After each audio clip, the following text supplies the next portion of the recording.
Medical tourism refers to a person traveling to another country to receive medical care, including treatments, services, and surgeries. Over 750,000 U.S. residents travel abroad to receive medical care each year. The most common medical tourism trips include dentistry, heart surgery, and cosmetic surgery. There are many risks involved with medical tourism, including contracting diseases or infection due to poor sterilization, communication issues between doctors and patients who speak different languages, blood clots on long trips abroad after surgery, receiving treatment from a surgeon who isn't board certified, and not receiving adequate care after treatment or surgeries. Mexico is one of the top destinations for cosmetic surgery, especially for weight loss, with more than 125,000 patients traveling for surgery in 2005 alone. In many cases of medical tourism in Mexico, patients experience significant medical emergencies as a result of improper care. The most common reason for patients to participate in medical tourism is because of how expensive surgeries are in the U.S.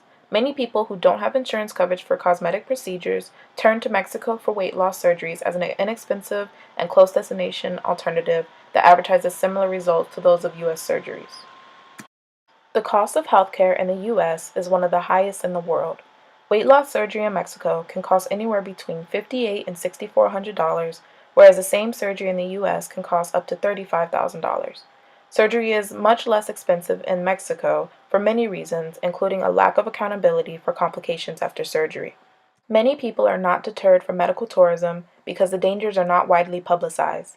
Many websites advertise medical tourism as a relaxing vacation getaway and don't disclose full risk to potential patients. Language barriers also usually pose problems for patients who don't fully understand what they're consenting to when they agree to have surgery.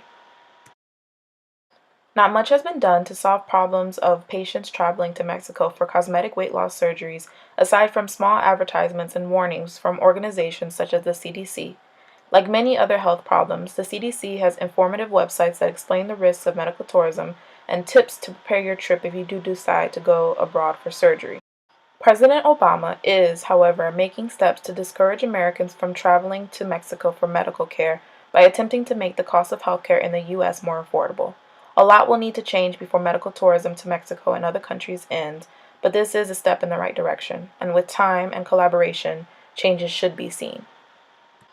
Very few websites share true negative experiences of patients that could help deter people from seeking surgery abroad.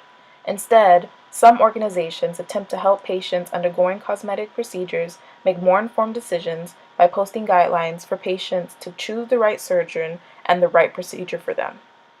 While all of these attempts are steps in the right direction, there is still no solid stance on medical tourism or strong attempts at putting a stop to the industry. Hundreds of thousands of patients are risking their lives to undergo cosmetic procedures at a less expensive cost, not realizing the dangers associated with their decision-making process. I chose to focus on cosmetic surgeries in Mexico due to the countless stories I hear on a weekly basis through news and websites like realself.com, where patients can come together and review surgeons, show their surgery pictures, and connect with other patients seeking similar cosmetic procedures. Sites like these will allow real stories to be heard. South Florida, especially over the last few years, has had an epidemic of people traveling abroad and receiving cosmetic procedures by unlicensed practitioners, only to return home and realize that they have a serious bacterial infection or some other physical life-threatening deformity.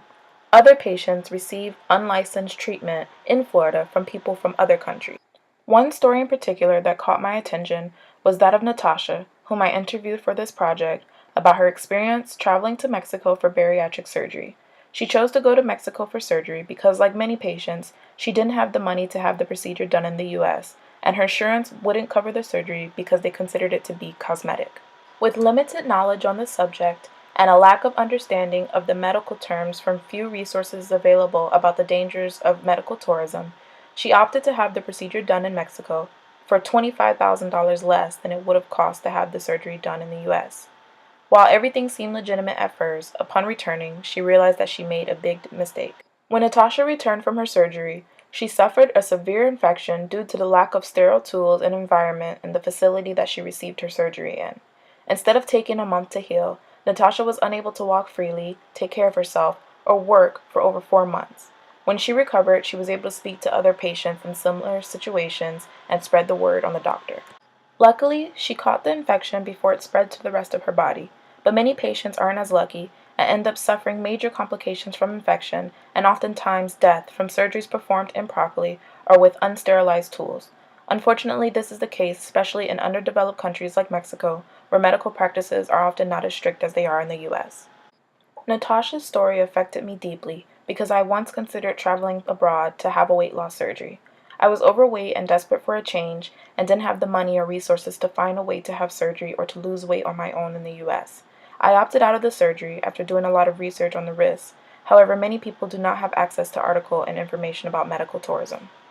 Aside from financial struggles, some of the biggest challenges for those looking to undergo cosmetic surgery abroad is the lack of accurate information available that is easily understood by the average person. This is why having access to information via podcast or YouTube film or any other media outlet is important in order to relay information to people from a variety of backgrounds. Although cosmetic surgery in Mexico is a big issue, medical tourism is a problem that occurs all over the world, especially in India, Brazil, Costa Rica, and Malaysia. While websites continue to advertise these procedures as a vacation, more patients are willing to opt for this less expensive option without knowing all of the risks. Traditional methods of warning and informing potential patients of the medical tourism risks doesn't do much to deter them.